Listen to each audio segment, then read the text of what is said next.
నమస్కారం వార్తలకు స్వాగతం. ముందుగా ముఖ్యాంశాలు. మాజీ మంత్రి అంబటి రాంబాబు ప్రెస్ మీట్, పలు అంశాలపై వివరణ.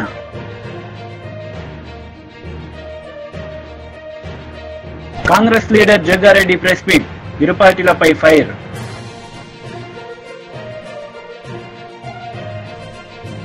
టీడీపీ లీడర్ మీడియా సమావేశం నిర్వహించారు. ఈ సందర్భంగా పలు అంశాలపై ఆమె మాట్లాడారు. 2 నెలలు అవుతుంది. ఈ 2 నెలల్లోనే అన్నా క్యాంటీన్ మొదలు పెట్టాం. పేదవాడికి ఒక అన్నం పెట్టే అన్నా క్యాంటీన్ ని కూడా వీళ్ళు కామెంట్లు చేస్తూ, శుభ్రత గురించి కామెంట్లు చేస్తూ, మరి 5 సంవత్సరాల నుండి వీళ్ళు ఏమైనా మంచి చేశారా అంటే లేదు, ఇప్పుడు మంచి చేస్తున్నారు అంటే వీళ్ళు అడ్డుపడుతున్నారు. అలాగే టీటీడీ ఏదైతే ఉందో అది తెలంగాణ వాళ్ళకి ఇచ్చేసామని చెప్పి, తిరుపతి తెలంగాణ వాళ్ళకి ఇచ్చేసామని చెప్పి, లేదంటే ఇలా అమ్మకు వందనం కార్యక్రమము ఏదైతే ఉందో ఇంకా మనం రివ్యూకి కూడా రాలేదు, రివ్యూ చేస్తున్నాము. ఇప్పుడు మీటింగ్ అందుకే జరుగుతుంది. అప్పుడే సాక్షి న్యూస్ లో మరి భారతిరెడ్డి గారు ఉన్నారు. భారతిరెడ్డి గారు సాక్షి ఏమంటారు, సత్యమేవ జయతే అని రాసుకున్నారు సాక్షి న్యూస్ లో.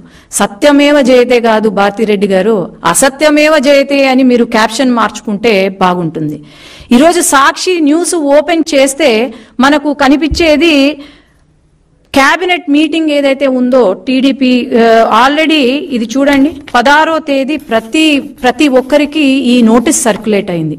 28వ తేదీన మనకు క్యాబినెట్ మీటింగ్ ఉంటుంది అని చెప్పి, మరి ఈరోజు ఎందుకు సాక్షిలో ఎటువంటి ఇది లేకుండా లేదు, క్యాబినెట్ మీటింగ్ కావాలనే పోస్ట్పోన్ చేశారు అని లోకేష్ అన్న పైన దుష్ప్రచారాలు చేస్తున్నారంటే వీళ్లకు ఫాల్స్ ప్రచారము తప్ప ఏమీ లేదు. జగన్మోహన్ రెడ్డి గారు ఈ 5 సంవత్సరాలు చేసింది బాగానే చేశారు అని అనుకుంటున్నట్టున్నారు. మరి ఇప్పుడు ఎంతసేపు ఫేక్ ప్రచారము తప్ప, పార్ట్ టైం పొలిటీషియన్ గా మారిపోయారు తప్ప ఇంకేం లేదు. కాబట్టి ప్రతి ఒక్కరికి తెలుసు, ప్రజలకు ప్రతి ఒక్కరికి తెలుసు, ఈ 5 సంవత్సరాల కాలం మీరు ఎలా పాలన చేశారు అనేది తెలుసు. ఈ 5 సంవత్సరాల్లో ఎంతమందికి ఉద్యోగాలు ఇచ్చారు, లేకపోతే ఎంతమందిని ఆదుకున్నారో తెలుసు.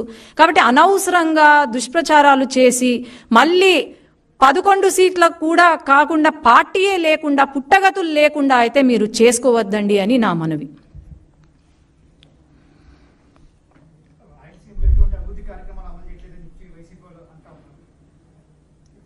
మొన్న మన బడ్జెట్ మీటింగ్ జరిగింది.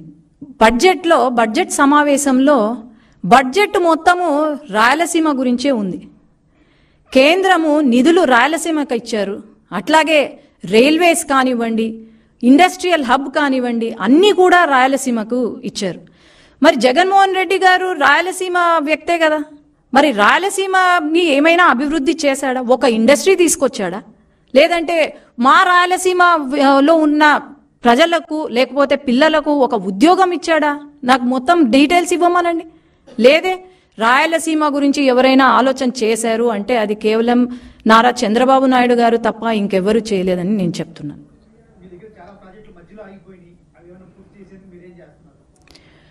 చాలా ప్రాజెక్టులు మధ్యలో ఆగిపోయాయి అంటే అది కేవలం వైసీపీ ప్రభుత్వం వల్లనే, జగన్మోహన్ రెడ్డి గారికి తెలివి లేక ఆగిపోయినాయి తప్ప వేరే లేదు. ఖచ్చితంగా ఈ ప్రాజెక్టులన్నీ తెలుగుదేశం పార్టీ హయాంలో మొదలు పెట్టాము. ఖచ్చితంగా చంద్రబాబు నాయుడు గారు ఢిల్లీకి వచ్చినప్పుడు కూడా ఈ ప్రాజెక్టులు పూర్తి చేయాలి, వెంటనే పూర్తి చేయాలని ఫస్ట్ ప్రిఫరెన్స్ ఇచ్చింది చంద్రబాబు నాయుడు గారి. ఖచ్చితంగా ఈ 5 సంవత్సరాలలో ప్రతి ప్రాజెక్ట్ పూర్తి. బీజేపీ లీడర్ మీడియా సమావేశం నిర్వహించారు. ఈ సందర్భంగా పలు అంశాలపై ఆయన మాట్లాడారు. భూమి యాజమాన్య సంస్థ వక్ఫ్, ఈ వక్ఫ్ బోర్డులు అంటే మనం తెలంగాణ గురించి మాట్లాడితే తెలంగాణలోనే దాదాపు 77,000 ఎకరాలకు వాళ్ళు యాజమాన్యంగా ఉన్నారు. ఒక్క వక్ఫ్ బోర్డు తోనే అనేక మంది పేద ముస్లిం కుటుంబాలు వక్ఫ్ ట్రిబ్యునల్లో కేసులు కొట్లాడుతున్నారంటే దాదాపు 90% మంది, ఆ కేసులలో 90% మంది ముస్లింలే ఉన్నారు. అట్లాగే నేను కొన్ని ఎగ్జాంపుల్స్ కూడా మీకు చెప్తాను. సమీనా సయ్యద్ అనే ఒక వృద్ధ మహిళ 100 కోట్లకు సంబంధించిన ఆస్తి వక్ఫ్ ప్రాపర్టీ ఎంఐఎం గూండాలు ఎంఐఎం నాయకులు కబ్జా చేయడం జరిగింది. అట్లాగే హైటెక్ సిటీలో మనందరికి తెలుసు, అక్కడ ఒక పెద్ద బిల్డింగ్ కట్టారు ఎంఐఎం వాళ్ళు. సో ఎంఐఎం గూండాలు వాళ్ళు ఆక్యుపై చేయడం జరిగింది. సో మనకు తెలంగాణలో ఎవరు అధికారంలో ఉన్నా, హైదరాబాద్లో ఎవరు అధికారంలో ఉన్నా, హైదరాబాద్లో రాజ్యం చెలాయించేది ఎంఐఎం అనే విధంగా హైదరాబాద్ను వాళ్ళ చేతులలో పెట్టడం మనం చూస్తున్నాం. కాంగ్రెస్ పార్టీ గత 20 సంవత్సరాలుగా 2004లో కాంగ్రెస్ పార్టీ అధికారంలోకి వచ్చిన తర్వాత నుంచి కూడా ఎంఐఎం చేతిలోనే అనేక కబ్జాలు, కుంభకోణాలు, అట్లాగే ముఖ్యంగా ల్యాండ్ డీలింగ్స్, ఇటు నాలాలు, చెరువులు కబ్జా చేయడమే కాకుండా వక్ఫ్ ప్రాపర్టీస్ కూడా కబ్జా చేస్తున్నారనేది మనం అనేక ఉదాహరణలు చూస్తున్నాం. నిన్నటి నుంచి సోషల్ మీడియాలో బాగా ఉధృతంగా చర్చ జరుగుతున్నది సల్కం చెరువు గురించి. మీకు చర్చ చూస్తున్నారు. ఆ చెరువులో ఫాతిమా ఓవైసీ అనే పేరు మీద ఒక కాలేజీని హైడ్రా సంస్థ ఇప్పటివరకు కనీసం దానికి నోటీసులు కూడా ఇవ్వలేదంటే, ఇప్పుడున్న కాంగ్రెస్ ప్రభుత్వం కూడా వాళ్ళు అభయహస్తం అనే చెప్పుకునే భస్మాసుర హస్తం కూడా ఎంఐఎం ఓవైసీ చేతిలోనే ఉన్నది అనేది చాలా క్లియర్గా కనబడుతున్నది. అంటే గత 10 సంవత్సరాల నుంచి TRS party car steering MIM చేతిలో ఉన్నదనేది అనేక సార్లు ఓవైసీ అట్లాగే బీజేపీ నాయకులు చెప్పడం జరిగింది. కానీ ఇప్పుడు కాంగ్రెస్ పార్టీ కూడా, రేవంత్ రెడ్డి గారి ప్రభుత్వం కూడా అసదుద్దీన్ ఓవైసీ చేతిలోనే ఉన్నది అంటే అది పెద్ద ఆశ్చర్యపోవాల్సిన అవసరం లేదు. So MIM party, Owaisi brothers, వాళ్ళ యొక్క గూండాలు, వాళ్ళ యొక్క నాయకులు చెప్పు చేతులలోనే ఈ వక్ఫ్ బోర్డు, వక్ఫ్ ల్యాండ్లు కావచ్చు, అట్లాగే హైదరాబాద్లో ఉన్న అనేక ప్రాంతాలలో నాలాలు, చెరువుల కబ్జాలు కూడా కావచ్చు. ఈ 2 విషయాలను ప్రభుత్వం ఇమ్మీడియట్గా స్పందించాలి. నేను రేవంత్ రెడ్డి గారిని ఒకే ప్రశ్న వేస్తున్నాను. రేవంత్ రెడ్డి గారు అయితేనేమి, అట్లాగే హైడ్రా కమిషనరు రంగనాథ్ గారు అయితేనేమి, ఇప్పుడు ఈ ఓల్డ్ సిటీలో ఎంఐఎం కబ్జా పెట్టిన, ఎంఐఎం నాయకులు కబ్జా పెట్టిన నాలాలు, చెరువులను ఎప్పుడు తొలగిస్తారు? ముఖ్యంగా ఫాతిమా ఓవైసీ కాలేజీను ఎప్పుడు తొలగిస్తున్నారో వాళ్ళు ఒక డేట్ చెప్పాలని మేము అందరం కోరుకుంటున్నాం. అది చూడడానికి మేమందరం కూడా వస్తాం. ఎందుకంటే ఎంఐఎం నాయకుల మీద ఇప్పటికే అనేక కేసులు ఉన్నాయి. అయినా కూడా ఈ ప్రభుత్వము అసలు వాళ్ళ కేసులు ఏవి కూడా నడిపించకుండా అట్లనే వాళ్ళను అదేదో ఒక బ్లాంకెట్ చెక్ రాసి ఇచ్చినట్టు, ఒక బేరెడ్ చెక్ అంటే ఒక బ్లాంక్ చెక్ రాసి బీఆర్ఎస్ లీడర్ మీడియా సమావేశం నిర్వహించారు. ఈ సందర్భంగా పలు అంశాలపై ఆయన మాట్లాడారు. ద్వారా రాజకీయ పబ్బం గడుపుకోవాలనుకునేటువంటి పార్టీలకు బీఆర్ఎస్ పార్టీ పేరు వింటేనే వాళ్లకు ఒక రకమైనటువంటి గందరగోళ, భయానకమైనటువంటి పరిస్థితులు కొనసాగుతున్నాయి. కాబట్టి దీన్ని మనం ఖచ్చితంగా ఈ 2 పార్టీలు కూడా బీఆర్ఎస్ పార్టీ ఉంటే పుట్టగతులు ఉండవనేటువంటి భయంతో, ఆందోళనలతో మాట్లాడుతున్నటువంటి మాటలు. ఒకవేళ బీఆర్ఎస్ పార్టీకి ఎవరితోనైనా లోపాయికారి ఒప్పందాలు ఉంటే 6 మాసాలు ఆడబిడ్డ జైల్లో ఉంటుందండి. కాస్తన్న ఇంగిత జ్ఞానం ఉండాలి. మాట్లాడడానికి నాలుకను తాటిమట్ట కంటే చులకన చేసి మాట్లాడేటువంటి వీళ్ళ కుసంస్కారాన్ని ఖచ్చితంగా ఖండిస్తా ఉన్నాం. న్యాయపరంగా, చట్టపరంగా మరి కొట్లాడి ఈరోజు సుప్రీంకోర్టు ద్వారా బెయిల్ పొందడం ఖచ్చితంగా కవితమ్మ, తెలంగాణ ఉద్యమకారుల నైతిక విజయం. వీళ్ళ నోళ్ళకి ఇప్పటికైనా మరి మూతపడితే తాళాలు వేసుకుంటే మంచిది. లేకపోయింటే ప్రజాక్షేత్రంలో ఇవన్నీ కూడా గమనిస్తూ ఉన్నారు. ఎన్ని రకాలైనటువంటి చిత్రహింసలు పెట్టి, అంటే ఒక ఉద్యమ పార్టీ పట్ల రాజకీయ పార్టీల నాయకుల వ్యవస్థల కక్ష సాధింపు, వారికి ఎటువంటి అక్కసు ఉన్నది అనడానికి నిదర్శనమే వీళ్ళు చేస్తున్నటువంటి ప్రేలాపన. సార్, మొన్న సీఎం ఢిల్లీలో మాట్లాడుతూ ఈ నెలలో బెయిల్ వస్తుంది, బెయిల్ వచ్చిన తర్వాత మెచ్చి ఉంటుందని చెప్పి ఆయన అంటే ముఖ్యమంత్రి గారి విషయంలో మేము మాట్లాడేప్పుడు మా స్థాయిని కూడా దృష్టిలో పెట్టుకొని మాట్లాడాలి. ఒక ముఖ్యమంత్రి స్థాయి మాట్లాడే అద్దెమైకు గతంలో చాలామంది రాజకీయ పార్టీల వేదికల మీద కొందరు నాయకులను మేము చూసినాం. అదే నాయకుడు ఇక్కడ మైక్ తీసుకుంటాడు, ఒక పార్టీ తరఫున ఒకటి మాట్లాడతాడు. అదే నాయకుడు ఇంకొక పార్టీ మీటింగ్ పెడితే ఆ పార్టీ మీటింగ్లో ఇంకొక రకంగా మాట్లాడతాడు. అంటే ఒక మెచ్యూర్డ్ పాలిటీషియన్, ఒక బాధ్యతాయుతమైనటువంటి ముఖ్యమంత్రి స్థాయి మాట్లాడేటువంటి మాటలు ఈ రకంగా ఉంటే దాన్ని దేవుడు కూడా క్షమించడు. ఆయన స్థాయిని పెంచుకోవాలి, ఆయన మెచ్యూరిటీ లెవెల్ పెరగాలి, తెలంగాణకు ఆయన ద్వారా మంచి జరగాలని ఆశాభావాన్ని వ్యక్తం చేస్తున్నాం తప్ప ఆయనలాగా దిగజారిన మాటలు మాట్లాడడానికి. కేసీఆర్ కేంద్రంలో మంత్రి పదవి వస్తుంది, కేటీఆర్ కూడా సెంట్రల్ మినిస్టర్ అవుతాడు, ఇవన్నీ మేము ముందే ఊహించామని చెప్పి స్పష్టంగా చెప్పాడు ఆయన. వీళ్ళందరూ గతంలో మేము చూసేది శాసనసభ ముందు చిలక జోస్యాలు చెప్పేవాళ్ళు. వాళ్ళు బహుశా ఇక పాలన అనేది పక్కన పెట్టి ఇటువంటి జోస్యాలతోని కాలం వెళ్ళబుచ్చేటువంటి ప్రయత్నాలు చేస్తూ ఉన్నారు. అన్నిటికీ కాలమే నిర్ణయం చేస్తుంది. గతంలో మిత్రమా బీఆర్ఎస్ పార్టీ టీఆర్ఎస్ పార్టీని పెట్టిన తొలినాళ్లలో కొందరు నాయకులు ఇది మకలో పుట్టింది పుబ్బలో పోతుంది అనేటువంటి మాటలు విన్నాం.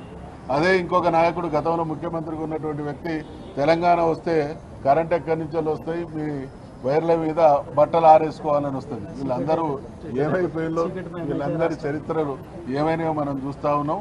రేపటి రోజు మళ్ళీ ఇదే బీఆర్ఎస్ను ప్రజలు ఆదరించక ఆశీర్వదించక తప్పదు. వీళ్ళందరి రాజకీయ చరిత్రలు భూస్థాపితంగా కూడా తప్పదు. ఇప్పుడు మహేష్ గౌడ్ గారు సుప్రీంకోర్టు తప్పు పట్టేటువంటి ప్రయత్నం చేస్తారు, కంటెంప్ట్ ఆఫ్ కోర్ట్ అవుతుంది. ఇలా సుప్రీంకోర్టు వాదనలు విన్న తర్వాత మేము పెట్టినటువంటి కౌంటర్ ఆఫ్ డిబేట్ వేసిన తర్వాత మాలో న్యాయం ఉన్నదని చెప్పి ఇలా సుప్రీంకోర్టు న్యాయమూర్తి గారు బెయిల్ గ్రాంట్ చేసిండు. ఈ బెయిల్ గ్రాంట్ చేసినటువంటి సందర్భంలో దీన్ని తప్పుపడితే డెఫినెట్గా మహేష్ గౌడ్ గారు కంటెంప్ట్ ఆఫ్ కోర్టుకు పోవాల్సినటువంటి అవసరం ఉంటుంది. సుప్రీంకోర్టు తీర్పునే తప్పుపట్టే స్థాయికి ఇలా కాంగ్రెస్ నాయకులు వచ్చారంటే వాళ్ళ ఫ్రస్ట్రేషన్ ఎంత ఉందో అర్థమవుతా ఉంది. ఎందుకంటే ఇలా కాంగ్రెస్ పార్టీ అనుసరిస్తున్నటువంటి దుర్నీతి వలన ప్రజలందరూ కూడా రోడ్ల మీదకి వస్తూ ఉన్నారు. రుణమాఫీ కానీ హైడ్రా కానీ రకరకాల కారణాలు చెప్పి ఇలా ప్రజల్ని వేధించేటువంటి కాంగ్రెస్ నేతలు మీడియా సమావేశం నిర్వహించారు. ఈ సందర్భంగా పలు అంశాలపై వారు మాట్లాడారు. ప్రక్రియలో భాగమే చీకటి ఒప్పందంలో భాగమే BJP, BRS, Modi, KCR family అందరూ కూడా రేపు సరే బయట ప్రచారం జరుగుతున్నది, వీళ్ళు విలీనం అవుతారు, బీఆర్ఎస్ బీజేపీలో విలీనం అవుతారు ప్రచారం జరుగుతున్నది. ఆల్రెడీ చాలా మంది ప్రజలు అనుకుంటున్నారు బయట. కానీ వీళ్ళ ఆలోచన విలీనం కావచ్చు, లేదా ఇద్దరు భవిష్యత్తులో విలీనం అనే ప్రచారం చేసుకుంటూ భవిష్యత్తులో వచ్చే ఎన్నికల్లో వీళ్ళిద్దరూ అలయన్స్లో ఎలక్షన్ పోయే యొక్క ప్రక్రియలో భాగమే ఈ కవిత బెయిల్ అని కాంగ్రెస్ పార్టీ చాలా స్పష్టంగా తెలియజేస్తున్నది. తెలంగాణ ప్రజల మధ్యలో ఈ చర్చ జరుగుతున్నది. అంటే బీజేపీకి చాలా తెలుసు, తెలంగాణ గడ్డ మీద తెలంగాణ ప్రాంతంలో కాంగ్రెస్ని రాజకీయంగా ఏమి చేయలేము, కాబట్టి బీఆర్ఎస్ సపోర్ట్ కావాల్సిందే. అందుకోసమే ఈ తతంగం అంతా కొనసాగింది. ఇదంతా ఇక కవిత బెయిలు, బీఆర్ఎస్ నాయకుల సంబరాలు, ఈరోజు సంబరాలు చేసుకుంటున్నారు వాళ్ళు.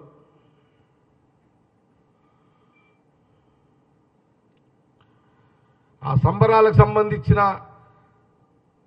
విమర్శ, దానికి సంబంధించిన మాట మళ్ళీ చెప్తా. కానీ తెలంగాణ ప్రజలకు స్పష్టత చేయదలుచుకున్నాం ఏంటంటే ఈ యొక్క రాజకీయ చీకటి ఒప్పందము భవిష్యత్తులో బీఆర్ఎస్ బీజేపీ ప్రయాణం చేసే భాగంలో కవితకు బెయిల్ అనేది చాలా క్లియర్గా స్పష్టంగా చెబుతూ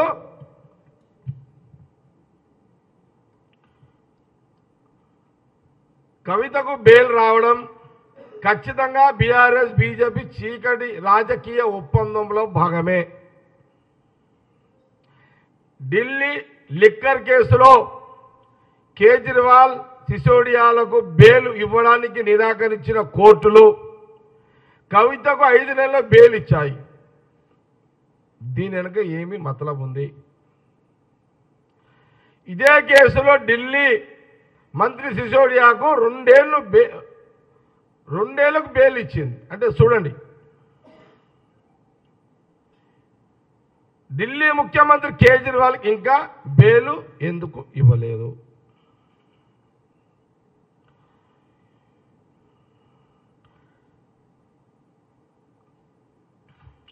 ఈ ఒప్పందాలు ఏది బీఆర్ఎస్ బీజేపీ యొక్క చీకటి ఒప్పందాలు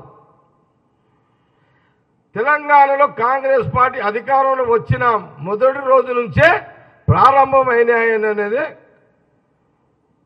ఒక అనుమానాన్ని వ్యక్తపరుస్తున్నాము. ఇది నిజం కూడా. బీజేపీ ఒప్పందాల భాగమే బీఆర్ఎస్ తెలంగాణలో తన పార్టీ బలహీనపరుచుకున్నది. ఎందుకంటే 10 ఏళ్ళు గవర్నమెంట్ ఉన్న బీఆర్ఎస్ ఇంత బలహీనంగా బీఆర్ఎస్ తెలంగాణలో దిగజారడానికి కారణం ఏంటయ్యా అంటే కవిత జైలు, కవిత అరెస్టు, కవితను బయటికి తీసుకురావాలి, కాంగ్రెస్ను దెబ్బ కొట్టాలి కాబట్టి బీజేపీ కలవక తప్పదు. ఇటు బిడ్డ కోసము, అటు రాజకీయ ఉనికి కోసము కాంగ్రెస్ను డైరెక్ట్గా కొట్లాడే సత్తా ఇప్పుడు కేసీఆర్ లేకపోవడము, ఇవన్నీ కారణాలలో భాగమే ఈ యొక్క కవిత. వైసీపీ లీడర్ అంబటి రాంబాబు మీడియా సమావేశం నిర్వహించారు. ఈ సందర్భంగా పలు అంశాలపై ఆయన మాట్లాడారు. ఎన్డీఏ ప్రభుత్వం అధికారంలోకి రావడం, కూటమి ఈ ఆంధ్రప్రదేశ్లో అనూహ్యంగా చాలా పెద్ద మెజారిటీలతో గెలుపొందడం జరిగింది. దీని మీద మేమందరం షాక్ గురవటం అయ్యాం. సహజమైనటువంటి అంశం. గెలుస్తాం అనుకున్నాం కాబట్టి, ఓటమి పాలయ్యాం కాబట్టి షాక్ గురయ్యాం. ఇది నమ్మలేనటువంటి అంశంగా మాకు అనిపించింది. అయినా ప్రజాస్వామ్యంలో ప్రజలు ఇచ్చిన తీర్పుని అంగీకరించాలనే ఉద్దేశంతో ముందుకు వెళ్తూ ఉన్నాం. ఈ దశలో భారతదేశంలో ఉన్నటువంటి అనేకమైనటువంటి డెమోక్రసీని కాపాడాలనేటువంటి సంస్థ లైక్ ఓట్ ఫర్ డెమోక్రసీ అనేటువంటి ఒక సంస్థ మొన్న జరిగినటువంటి ఎన్నిక మీద, వాటి నిర్వహణ మీద కొన్ని అనుమానాలు వ్యక్తం చేయడం జరిగింది. మాకు కూడా ఉన్నటువంటి అనుమానాలు, ఈ అనుమానాలు వ్యక్తం చేయడం ద్వారా మరింతగా బలపడుతూ వచ్చాయి. ఈ అనుమానాలను నివృత్తి చేయవలసినటువంటి బాధ్యత ఎలక్షన్ కమిషన్ ఆఫ్ ఇండియాకు ఉంది. ఎలక్షన్ కమిషన్ ఆఫ్ ఇండియా అనేది ఒక ఇండిపెండెంట్ రాజ్యాంగబద్ధమైనటువంటి ఒక సంస్థ. ఆ సంస్థ నిర్వహించినటువంటి ఎన్నికలో ట్రాన్స్పరెంట్గా ఎక్కడ ఏ లోపం లేకోకుండా జరిగింది అని అనిపించవలసినటువంటి బాధ్యత వారికి ఉంది. ఇక్కడ గమనించాల్సిన అంశం ఏమిటంటే, ఎన్నికలు 13వ తారీఖున ఆంధ్రప్రదేశ్లో జరిగాయి. జరిగినప్పుడు సుమారుగా 6 గంటలకి ఎన్నికల పోలింగ్ అయిపోతుంది. పోలింగ్ అయిపోతుందంటే ఓట్లు వేసే కూడా 4 గంటలకు అయిపోతుంది. ఎందుకంటే 6 గంటలకు అయిపోదు. ఎందుకంటే 6 గంటలకు ఎన్నిక జరిగినప్పుడు, ఆ టైం అయిపోయినప్పుడు 6 గంటలు అవ్వగానే ఆ ప్రాంగణంలోకి ఎవరైతే ప్రవేశించారో వారందరికీ టోకెన్స్ ఇచ్చి వాళ్ళను కూడా అయిపోయేంత వరకు, క్యూలు అయిపోయేంత వరకు ఓటు వేసే విధంగా వారికి అవకాశం కల్పిస్తారు. 6 గంటలకి పోలింగ్ టైం అయిపోయిన తర్వాత కొన్ని చోట్ల పోలింగ్ ముగిసి ఉండదు, కొన్ని చోట్ల ముగిసి ఉంటుంది. పోలింగ్ టైం 6 గంటలకు అయిపోయిన తర్వాత ఎలక్షన్ కమిషన్ కొన్ని ఫిగర్స్ని రిలీజ్ చేసింది. అదేమిటంటే, మాకు అందిన సమాచారం ప్రకారం 68.12% ఆంధ్రప్రదేశ్లో పోల్ అయినాయి అని. మిగతా డీటెయిల్స్ తర్వాత ఇస్తాము అన్నారు. ఎందుకంటే మిగతా డీటెయిల్స్ అంటే ఆ తర్వాత కూడా ప్రాంగణంలో ఉన్న వారికి టోకెన్స్ ఇచ్చి ఓట్లు వేయించారు కాబట్టి అవి పెరుగుతాయి కాబట్టి. ఆ తర్వాత అదే రోజు 11:45 సుమారుగా ఆ ప్రాంతంలో మరొక అనౌన్స్మెంట్ చేశారు. అదేమిటంటే 76.5% అంటే పెరిగింది. 68.12 నుంచి 76.5కి పెరిగింది. పెరగడం అనేది సహజమైనటువంటి అంశం. ఆ తర్వాత ఫైనల్ ఫిగర్స్ ప్రకటించినప్పుడు 80.66 ప్రకటించారు. అంటే ఫస్ట్ ప్రకటించినప్పుడు 68.12, రెండవసారి ప్రకటించినప్పుడు అదే రోజున 76.5%, మళ్ళీ ఫైనల్ ఫిగర్స్ ప్రకటించిన తర్వాత 80.66 ప్రకటించారు. చాలా డిఫరెంట్గా ఉన్నాయి. ఆ తర్వాత 13వ తారీఖున అయిపోయిన తర్వాత 4వ తారీఖున పోలింగ్ జరిగింది, కౌంటింగ్ జరిగింది. ఆ కౌంటింగ్ ఫిగర్స్ చూస్తే ఎంత ఉన్నాయంటే 82 పైచిలుకుంది పర్సంటేజ్. ఇది చాలా ఆశ్చర్యాన్ని కలిగిస్తున్నటువంటి అంశం. ఒకదానికి పొంతం లేనటువంటి అంశంగా అనిపిస్తా ఉంది. వాళ్ళు ఇచ్చిన ఫిగర్సే. దీన్ని క్లియర్ చేయాల్సిన అవసరం ఉంది. డేట్ ఎలక్షన్ కమిషన్ ఈ అనుమానాలను క్లియర్ చేయాలి. ఫైనల్ ఫిగర్స్ కి కౌంటింగ్ కి మధ్య ఎందుకు తేడా వచ్చింది? లేదు పోలింగ్ టైం అయిపోయిన తర్వాత ప్రకటించినటువంటి దానికి మళ్ళా వాళ్లే ప్రకటించిన ఫైనల్ ఫిగర్ ఎంత హైప్ ఎలా వచ్చింది? ఇట్ ఈస్ చాలా అన్యూజువల్ గా జరిగింది. జనరల్ గా ఎన్నికలు జరిగినప్పుడు గత ఎన్నికలు ఒకసారి చూసినట్లయితే ఏం జరుగుతూ ఉంటుందంటే, ఎలక్షన్ కమిషన్ ప్రకటించిన తర్వాత మిగతా ఓట్లు వేయడానికి వేసిన తర్వాత ప్రకటించేదానికి సుమారుగా ఒక 1% 2% డిఫరెన్స్ కనిపిస్తూ ఉంది. ఇక్కడ ఏంటి 12% పైన కనిపిస్తూ ఉన్నది. చాలా అన్యూజువల్, ఎక్స్ట్రాఆర్డినరీ. దీన్ని డౌట్ తీర్చవలసినటువంటి బాధ్యత ఎవరికి ఉంది? ప్రభుత్వాలకు కాదు, ఎలక్షన్ కమిషన్కు ఉంది. వాళ్ళు ఇంతవరకు తీర్చినటువంటి పరిస్థితి అనేక సందర్భాల్లో అడిగినా కూడా చాలా మంది, మేం కాదు, చాలా మంది ఇండియాలో అన్ని మంది అడుగుతా ఉన్నా కూడా దానికి ఇంతవరకు కూడా ఆ అనుమానాలను నివృత్తి చేసేటటువంటి కార్యక్రమం ఎలక్షన్ కమిషన్ చేయకపోవటం వల్ల ఉన్న అనుమానాలు మరింతగా పెరుగుతా ఉన్నాయి.